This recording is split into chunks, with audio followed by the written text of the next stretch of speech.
Bom, irmãos, dando continuidade ao curso, hoje a gente vai fazer alguns exercícios práticos, né? Queria só relembrar com vocês, então, o que que é inteligência artificial, que a gente viu na semana passada, né? Que é um campo de estudo, né? Inteligência artificial não é o chat GPT, na verdade é um campo de estudo que nasceu junto com a computação, praticamente, lá nos anos 40, 50, e agora a gente está percebendo muito mais a inteligência artificial por causa das inteligências artificiais generativas, que é o que a gente está trabalhando hoje aqui, que são essas IAs capazes de gerar conteúdos, gerar texto, gerar áudio, gerar vídeo. Né? Teve um irmão aqui que já compôs até uma música com cifra, com tudo, já está tirando no violão ali, né? E então ela já estava presente no nosso dia a dia, nos algoritmos do YouTube, na Netflix, né? Nas recomendações que a gente tem, né? Às vezes você fala alguma coisa perto do celular e ele escuta. Então, tudo aquilo ali são os algoritmos de inteligência artificial já trabalhando já há bastante tempo. Mas agora chegou para todo mundo, né? Você pode agora usar isso no seu dia a dia para criar conteúdos, para fazer pesquisas, para planejar viagens, para elaborar aulas, né? Que é o que a gente vai ver aqui hoje, para pesquisar sobre temas, para estudar materiais em outras línguas, para tirar dúvidas da própria Bíblia, do grego. Então você pode pegar um versículo e tirar uma dúvida. Ah, como é que isso aqui no grego traça um paralelo com a tradução tal? Isso aqui tem alguma significação diferente no grego? Porque a gente sabe que no grego tinha muito mais palavras, né, para designar as mesmas palavras que a gente tem na língua portuguesa. E a gente sabe que tem muitas questões de tradução que tem coisas que você só vai entender mesmo se você olhar no grego. Então, como podemos usar a IA no ensino cristão, né? E a importância de cuidar da privacidade e da ética. Isso aqui a gente discutiu bastante, né? A gente falou bastante de privacidade e principalmente das questões éticas, né? A gente levantou questões éticas aqui bem no momento da crise, né? Então, repassando para vocês aqui, e a gente falou também de engenharia de prompt. A gente falou um pouco de engenharia de prompt e a gente falou também uma técnica bem fundamental, que é o PCT. Você definir persona, contexto e a tarefa, né? Até a irmã Rosângela. Já viu aquele negócio, quem tá na frente fica sem memória, né? E dá problema no mouse também, quando a pessoa tá na frente. Então a Rosângela até levantou uma questão sobre a persona, né? Essa questão de você poder emular, né? De você poder simular quem você quiser através da inteligência artificial. E esse é o grande cerne da questão. Essa questão da persona. Essa persona, inclusive, essa questão de você definir personas é o que está por trás, por exemplo, de assuntos mais avançados, como os agentes de IA. Alguém já ouviu falar em agentes de IA? Não, né? Isso é um assunto bem mais avançado, que é o quê? A gente viu aqui que esses modelos de linguagem, eles reproduzem comunicação verbal, né? A comunicação verbal. E isso é quase como um processo de pensamento, né? A gente pensa na nossa linguagem. Tem gente que pensa em mais de uma linguagem, mas né, nós que falamos português, a gente costuma pensar em português. Então, os agentes de IA, só para vocês terem um gostinho, é o quê? É utilizar os modelos de linguagem como formas de outras tecnologias, como forma de pensamento. Então, por exemplo, é usar um modelo de linguagem dentro de um drone. O irmão comentou sobre um ataque que a Ucrânia fez com a Rússia, né? Então, é você usar o modelo de linguagem dentro de um robô, por exemplo, dentro de qualquer tipo de dispositivo, sendo que o modelo de linguagem seria o cérebro desse agente de IA, entende? Então, é aí que entra a questão que todo mundo fala, assim, a IA vai vai tirar os nossos empregos, a IA vai substituir todo mundo. É quando a gente fala do agente de IA que a coisa entra nessas questões éticas, né? Que é você usando esse modelo. Isso aí tem mais característica de ataque hacker mesmo. Isso é invasão mesmo, é quando uma pessoa usa um equipamento poderoso para invadir e controlar outro equipamento. Nesse caso, eles estavam controlando os caixas eletrônicos e controlando os celulares. Tá? A questão da inteligência artificial, ela vai impactar isso também. A questão da segurança. Nós vamos ter que investir mais em segurança, trabalhar mais por segurança. Porque daqui a pouco vai ter vírus, que o vírus vai conseguir. Norton já deve ter lutado muito com vírus aí. Vai ter um vírus que você vai tentar desinstalar ele vai se mover sozinho para outro lugar e ele vai se esconder, ele vai ficar mais inteligente. Então, assim, a gente falou sobre a inteligência artificial, mas ela tem uma série de potenciais aí. Então, a primeira coisa aqui, pessoal, é a gente acessar aqui o chat GPT, tá? Se você tiver um dispositivo, um tablet, um celular, você pode acessar via browser ou você pode instalar o aplicativo. Eu vou colocar aqui no grupo. Nesse documento aí tem o link, mas tem aqui o link aqui também na apresentação. Eu vou colocar aqui no curso, que o Meet está avisando que não vai poder ir. Já coloquei no grupo o link. Então, se você acessar esse link aí, você já vai conseguir. Ele vai pedir para você fazer o login e você pode usar a sua senha sua conta do Google mesmo para acessar. Tá? Então, essas primeiras páginas aí desse material é justamente essa questão do acesso. Ele vai vir aqui, eu até marquei aqui para você acessar com o Google. Ele tem as opções de acessar com a conta Microsoft, Apple e tal. Vamos lá, todo mundo tentar acessar? Perfeito. Lembra que a gente conversou sobre isso na semana passada, né? Da definição do público. É interessante sempre você dizer para ele com quem você vai falar, que aí ele adequa a linguagem. Isso. Aí ele vai mudar a linguagem de acordo com ele, com o público-alvo. Olha só, vamos perguntar para ele aqui quais as versões, quais as traduções da Bíblia que ele tem no modelo dele. Uhum. Hã? Nem precisa, ele já sabe. Ó, no meu modelo tem acesso a várias traduções da Bíblia. Não, é o chat GPT. Desculpa. Para usar? Eu mandei no grupo o link. Mandei no grupo aí o link. Abre no celular, no tablet. Não, você trouxe o computador, você pode abrir no computador. Olha só, Josafá, quantas versões da Bíblia ele tem aqui? Praticamente todas, né? Tem inglês também, e por aí vai. É a base que ele foi treinado aqui ó, até junho de 2024. Busca. Essa versão já busca. Aqui os. Oi? Eu estou usando a 4O, que é esse Ozinho aqui é de Omni. A versão free ele vai tá na 3.5, vai tá um modelo um pouco. Sim, sim. Então aqui a gente tem algumas dicas para aproveitar melhor, né? Use linguagem simples, como se estivesse conversando com um amigo. Peça exemplos, ideias, ajude especificações para a aula. Se não gostar da resposta, escreva de novo e peça para uma explicação melhor. Então a gente tem aqui o primeiro exercício prático, ó. Demonstração prática usando inteligência artificial, que é criar um esboço para uma lição bíblica. Então eu coloquei aqui esse prompt aqui, ó. Vocês vão ter ele na apostila aí também. Ó, eu tomei o cuidado de fazer assim, ó, atue como um professor de escola bíblica dominical e crie um esboço de lição bíblica sobre a parábola do filho pródigo para adolescentes. Então aqui eu defini para ele, ó, como ele deve atuar. Eu defini a persona como um professor de escola bíblica dominical. É, dando uma instruindo, fazendo uma instrução, como se você estivesse falando com um assistente, né? Então, faz. Assim, ó, ele monta uma estrutura de slide que você teria que copiar e colar em alguma ferramenta, como o Canva, como o PowerPoint. Mas existe uma ferramenta, um outro link, como esse aqui do ChatGPT, se eu não me engano, chama Gemma, que aí ele faz o slide do PPT mesmo. É Gemma, não é? Ele faz o PPT. Você pega um PDF, manda para ele e ele converte PPT. Podemos testar aqui agora. Podemos testar. Então, essa questão aqui, ó, que eu coloquei, por exemplo, no nosso caso, quando você for pedir para ele fazer alguma coisa, é interessante você dizer assim: atue como professor de escola bíblica batista, por exemplo. Porque aí você evita confusão doutrinária. Porque na base dele já vai saber que batista é uma igreja reformada, né, e que segue uma determinada doutrina. Se você não especificar, ele pode pesquisar, por exemplo, na Bíblia Católica. Entendeu? Você tem que especificar. E cria um esboço da lição bíblica sobre a parábola do filho pródigo. Aí eu coloquei aqui, ó, mostre resultado, o título sugerido, introdução e desenvolvimento. Então eu vou copiar tudo isso aqui, ó. Isso aqui é um exemplo de prompt. Eu vou. Excelente colocação. Aí é uma dica que eu vou dar para vocês. É sempre interessante a gente ter um editor da sua preferência. Eu gosto muito dos editores Markdown.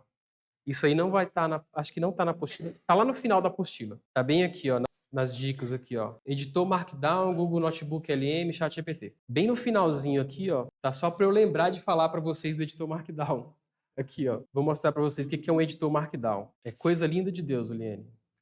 Foi bom você ter falado isso aí que eu lembrei aqui agora de mostrar. Então, você usa, né, a ferramenta de IA associada a um editor. O editor Markdown, por exemplo, eu uso esse aqui, ó. O nome dele é Ulisses. Facilita muito, porque, por exemplo, imagina que você fosse... tem Ulisses, esse... Tem vários, se você pesquisar aqui, ele vai te dar uma lista de vários editores. Oi? Não sei. Eu acho que tem, não tem? É outro IA, né? Ó. Ó, como é que funciona esse tipo de editor aqui, ó? Gosto muito desse editor Markdown aqui. Se eu fosse gravar tudo que eu faço em Word, eu ia ter que ter vários arquivos no meu computador. E aqui não, ele guarda tudo dentro do editor. Eu vou editando aqui em grupos. Então, por exemplo, tudo que eu estava fazendo aqui para o curso, eu criei esse grupo aqui, ó. Então tá aqui o curso da aula, e aí eu fui criando aqui, ó. Então, por exemplo, eu não preciso me preocupar com formatação, porque ele vai formatar na hora que eu mandar exportar. O que eu preciso fazer? O que é o Markdown? Eu só preciso colocar essas marcações aqui, ó. Então, por exemplo, se eu coloquei aqui hashtag, escrevi aula entendendo a inteligência artificial. Depois eu coloquei aqui duas hashtags, ele já entende que é um subtítulo. Então, aí eu coloco aqui, por exemplo, quando eu vou mandar exportar, aqui eu estou mandando aqui vou mandar ele, por exemplo, em PDF. Ele já traz aqui, ó, o título e o subtítulo. Pode ser para o Drive, posso mandar para o WhatsApp. A questão é, o arquivo ele não está... O arquivo ele está dentro do programa, ele está dentro do editor Markdown. E aqui, nessa questão, eu posso escolher vários formatos. Então, por exemplo... Não, eu estou mostrando eu tô mostrando outra ferramenta. Eu estou mostrando uma ferramenta que é um tipo de ferramenta que é interessante você utilizar, porque você, por exemplo, vai começar a produzir estudos, vai produzir resumos, vai obter pesquisas. E aí você, às vezes, quer guardar isso em algum lugar de uma forma organizada. Então, o editor Markdown é interessante para isso. Por exemplo, aqui eu tenho várias coisas aqui, ó, de conteúdos, de resumos, de livro. O editor Markdown não, mas acho que o Notebook LM acho que faz. Isso. Aí, o editor não. O editor é só para fazer isso aqui, ó. O editor é só para manter organizado aqui, ó. Por exemplo, eu vou pegar aqui e vou gerar aqui o conteúdo. Tem várias ferramentas. Isso. Você tem que procurar um editor Markdown que funcione no seu computador. Ó, Markdown. Vai estar lá no final da apostila. Ó, atue como professor de escola bíblica, então vou pedir para ele fazer aqui, ó. Daí ele gerou aqui a minha lição, né? Isso. Isso. Aí vamos supor, eu quero pegar isso aqui e gerar um PDF para mandar. Então eu vou copiar, vou selecionar isso aqui que ele fez e vou levar lá para o meu editor Markdown aqui, ó. Você tem que ter um editor da sua preferência. Você poderia levar para o Word, mas eu gosto dessa ferramenta aqui. Essa é a dica que eu estou dando, entendeu? Aqui, ó. Eu podia ter indicado né, para vocês baixarem. Ó, vou criar aqui subtítulos em cima do que ele fez aqui, ó. Não, esse aqui é da Apple. Mas tem vários, tem vários. Tem vários. Você tem que procurar assim, editor Markdown. Aí tem vários que ele vai sugerir, mas eu posso separar alguns para sugerir. Ó, então eu criei aqui os subtítulos. Se eu quiser gerar um PDF agora, ó, entendeu? Aí eu posso mudar os formatos aqui, ó. Ele tem formato, vamos supor eu quero um formato acadêmico. Aí ele já muda o formato para mim. Ele vai mudando, eu vou tendo aqui formato business. E aí tem vários formatos aqui que eu posso usar por coluna. E aí eu não preciso ficar sofrendo lá com a formatação do Word, entendeu? Pode gerar PDF, ele pode gerar até um e-book, ele pode gerar até um livro para você, com o assunto que você quiser. Aqui, ó, como é o nome dela? Tânia, aqui, ó, você pode escolher o formato, gerar para o Word ou até gerar um e-book, com o material que você tiver aqui, ó. Aqui ele virou um e-book. Se eu exportar aqui, ele vai para o Kindle, vai para qualquer leitor de e-book que você quiser. Então, se eu quiser gerar um HTML, aqui, eu gosto desse editor, por exemplo, a gente tem um blog lá na nossa empresa. Daqui eu mando direto para o blog. Se eu tiver que escrever alguma coisa aqui, ele já publica direto no site. Então, é interessante você ter uma ferramenta assim, porque você consegue organizar todos os seus estudos, seus resumos, os exercícios que você está dando, as apresentações, aí fica tudo organizadinho. Todo mundo conseguiu fazer esse aqui? Vamos aqui no próprio chat GPT, ó. Liste os 10 melhores editores Markdown free. Ó, top 10 editores Markdown gratuitos. Tipora, Marktext, Obsidian. Ó, esse Obsidian é legal. Eu tenho ele instalado aqui, ó. Ele é multiplataforma. Obsidian. Esse Obsidian aqui é bem legal. Joplin, Visual Studio, Notable. Tem um. Eu sugiro esse aqui, ó, Obsidian. Esse aqui, ó. Obsidian. Se você colocar lá no YouTube, se você colocar aqui no YouTube, ó, aprenda Obsidian. Aí você... Não, é bem tranquilinho. O Obsidian seria para você guardar, né? Guardar os... Aí ele gera PDF também. Aqui o link do Obsidian, aqui, ó. Vou mandar para vocês. Esse Obsidian também gera mapa mental, faz link das ideias. É bem interessante. E isso, porque você vai começar a gerar um monte de prompt, né? E aí você vai guardando os prompts. Isso. O local para você guardar, né? Você pode usar o Obsidian. Assim, Eliane, você pode usar o editor de texto da sua preferência. Pode usar o Word, pode usar qualquer gerador de arquivos. Eu gosto desses Markdown porque eles dão uma facilidade muito grande de você transformar em PDF. Aí ele te ajuda muito.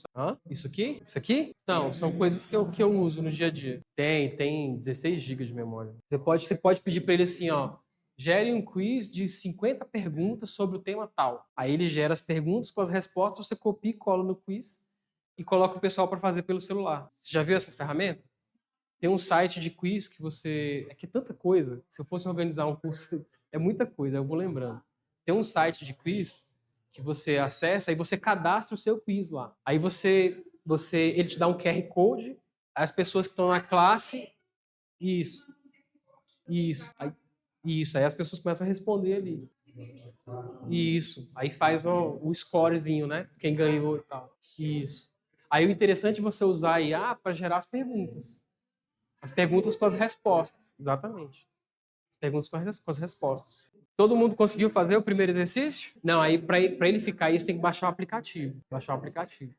Na loja, aí busca ChatGPT, aí baixa o aplicativo.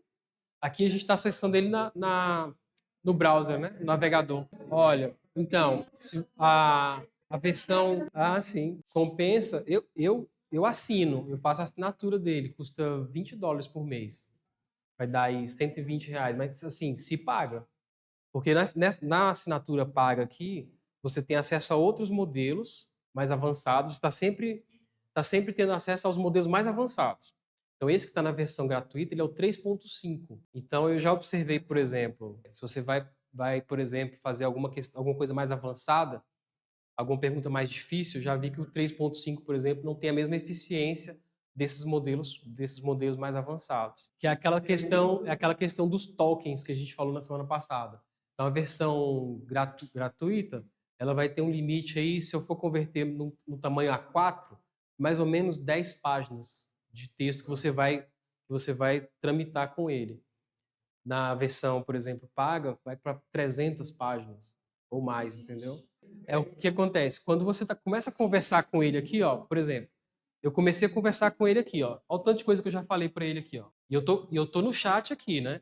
Então, cada vez que eu mando uma pergunta para ele, ele pega tudo que a gente conversou e sobe de novo para o servidor. Então, conforme eu vou conversando com ele aqui, ele vai sempre pegando toda a conversa e subindo, entende? Isso não é eficiente do ponto de vista de processamento, mas é a forma que eles encontraram para trabalhar. Porque outra forma seria você ficar conectado direto, né? Isso aí também seria um negócio que complicaria muito a questão da rede. Mas é por isso que ele fica subindo tudo toda vez.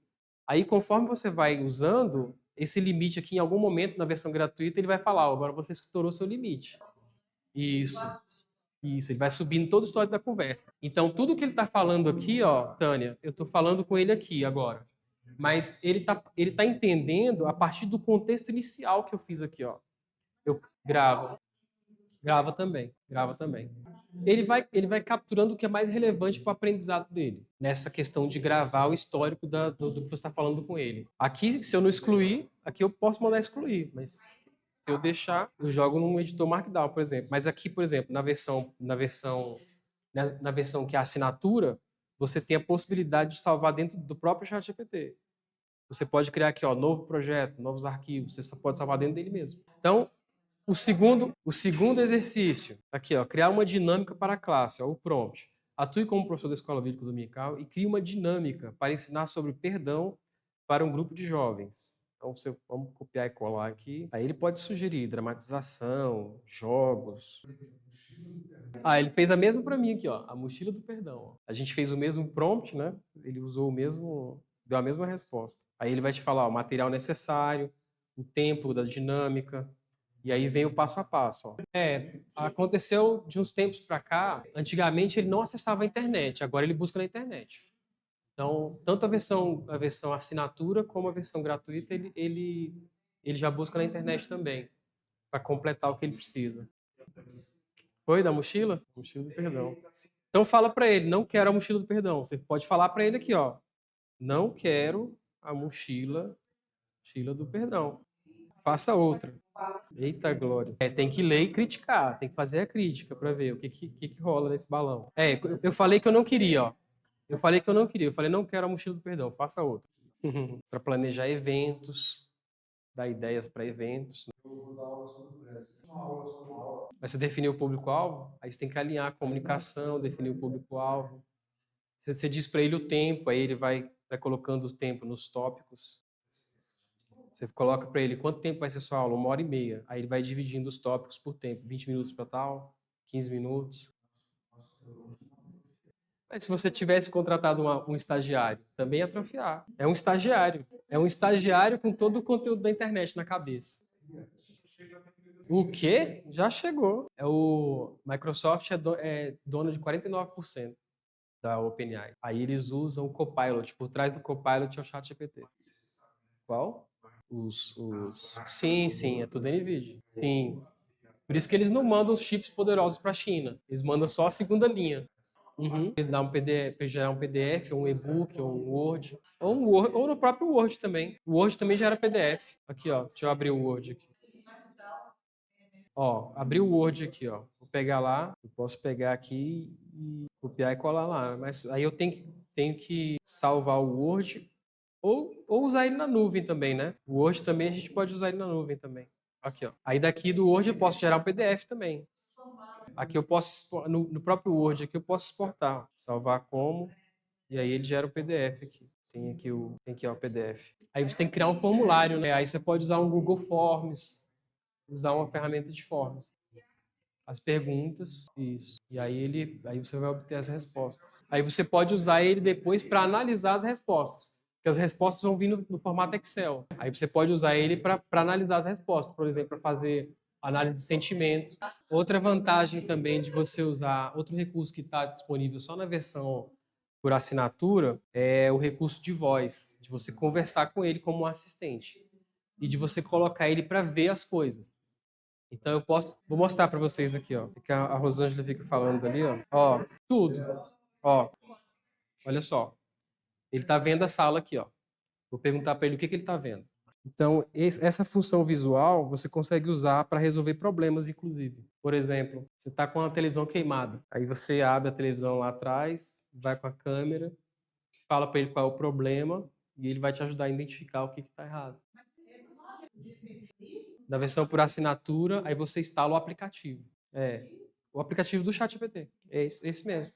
Só. É que ele tem aqui, ó. Ele tem aqui do lado direito aqui, ó. Cadê? Tem a opção de câmera. Aí você aponta a câmera para ele ver as coisas. É muito interessante também para você fazer conversão de arquivo, converter PDF em Excel. Às vezes a gente tem essas necessidades, né? Recebe uma planilha, você copia o PDF e pede para ele converter em Excel. Aí ele lê.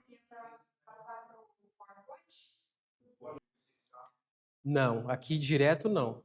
Para passar PowerPoint não. Quer ver? Vamos transformar aqui uma coisa em planilha. Ó, cotação do IPCA do último ano. Deixa eu ver se ele vou pegar uma tabela qualquer aqui na internet. Poderia ser um print da tela, poderia ser uma imagem. Ele tem esse recurso de OCR, que é o reconhecimento óptico. Então, ele pega e gera para você. Ó, o próximo exercício é justamente para a gente fazer um resumo de algum vídeo do YouTube. Vou mostrar para você aqui. Mostra que existem ferramentas para resumir vídeo de forma automática, exemplo, pegar um vídeo sobre a criação do universo e tal. Vou pegar um vídeo aqui sobre o Obsidian, que a gente falou. Ó, pegar esse vídeo desse rapaz aqui, ó. Copio o link. Aí, por exemplo, eu vou aqui no Notebook LM, que eu mostrei para vocês aquele dia, ó. Aquela ferramenta que gerou, que é do Google, que é gratuito também. Só que aqui, ao invés de subir um arquivo, eu vou subir um link aqui para ele, ó. Olha, no GPT, deixa eu fazer um teste aqui. Antes não podia. Estou pedindo para ele tentar acessar o vídeo. Alguns vídeos são bloqueados. Alguns vídeos são bloqueados, mas esse aqui ele conseguiu, ó. Consegui, ó. Aí ele falou, eu consegui acessar assim o vídeo no canal do Paiva, não sei o quê. O que você quer fazer? Ó? Fazer resumo, destacar pontos específicos, sugerir como aplicar no seu fluxo de dados. Mas é isso. Por isso que a gente tem que reforçar essa questão ética. A gente conversou na semana passada a gente entrou em crise aqui junto todo mundo, né? Mas uma das coisas que você pode perder, e essa nova geração pode ser prejudicada, é com pensamento crítico. Eu, particularmente, já adotei que, assim, quando eu quero escrever alguma coisa, vou produzir um texto falando sobre tecnologia lá para o blog da nossa empresa. Eu tenho que sentar e fazer isso sem ajuda. A moda antiga. Porque senão você vai acabando... você não foi feita uma pesquisa. Assim, essas questões éticas têm despertado muitas pesquisas, têm despertado inclusive uma nova matéria. Não sei se vocês já ouviram falar nesse termo, tecnofilosofia. Vocês já ouviram falar? Os tecnofilósofos. Então são tecnofilósofos, não são pessoas, são estudiosos que estão pensando esses impactos da inteligência artificial na vida social das pessoas e a convivência, em todos esses aspectos. Se você pesquisar, eu posso até indicar alguns vídeos aqui, são pessoas já de cabelo branco, não é esse pessoal youtuber aí que sai falando qualquer coisa, não. Pessoal que são pesquisadores da área de humanas, juntando com a área de tecnologia e analisando esse impacto assim, a própria Microsoft, a OpenAI, eles têm feito pesquisas sobre esses impactos no comportamento das pessoas. Em uma dessas pesquisas, eles fizeram o seguinte teste. Eles colocaram uma equipe, eles pegaram duas equipes e para cada uma eles deram um problema. Uma iria resolver da forma tradicional e outra iria usar a inteligência artificial. O que aconteceu? A equipe que estava usando a inteligência artificial resolveu muito rápido e foi embora. A outra equipe ficou lá quebrando a cabeça. Uma semana depois, eles voltaram para entrevistar as duas equipes. A equipe que usou a inteligência artificial não se lembrava nem o que era o problema. E a equipe que não usou lembrava o que era o problema, qual foi a solução, quais foram as discussões que eles tiveram, entende? Então, um dos principais pontos que os pesquisadores estão identificando é essa questão do pensamento crítico, que hoje já é afetado por uma série de coisas, né? Então, o que eu costumo dizer quando a gente fala desse assunto? Eu costumo aconselhar o seguinte: use a inteligência artificial para acelerar aquilo no que você já tem expertise. Aquilo que já é o seu dia a dia, você já domina, e aí você acelera aquilo. Né? Igual o Norton falou, é uma atividade repetitiva que ele já tem que fazer, já usa ali para dispensar. Excelente colocação. Você pode até convencer, né? Mas então, tem muitas questões éticas que têm sido levantadas, né? E tem pesquisas acontecendo nesse sentido. Então, a recomendação é essa: usar naquilo que você já é proficiente. Se você não é proficiente naquilo, então você usa para fazer pesquisa, usa para aprender aquilo. Ou você pode usar também para testar o seu conhecimento. Um outro prompt que eu costumo fazer normalmente nessa questão das pesquisas é começar perguntando para ele o que ele sabe sobre determinado tema. Então eu chego para ele assim: o que você sabe, tipo assim, o que você sabe sobre as 10 pragas. Não subestima lá. As 10 pragas do Egito são eventos narrados no livro de Êxodo, no Antigo Testamento da Bíblia. Eles foram enviados por Deus como forma de convencer a Faraó, e aí vai. E aí eu começo assim: o que você sabe sobre tal coisa, né? E aí eu vou lendo o que ele coloca e vou fazendo perguntas, vou fazendo outras perguntas em cima disso, né? E aí você começa a fazer perguntas. Outra coisa que você pode fazer é pedir para ele também testar seus conhecimentos em relação a alguma área. Então, quero testar meus conhecimentos sobre o Velho Testamento. Aí você pede para ele assim: elabore 100 perguntas sobre o Velho Testamento e conforme eu for respondendo e coloque em lista, conforme eu for respondendo, você vai colocando outra pergunta. E aí você vai fazendo esse jogo com ele, né? Ele vai dizendo para você se você acertou, se você... As possibilidades são muitas. Dúvidas, angústias, crises,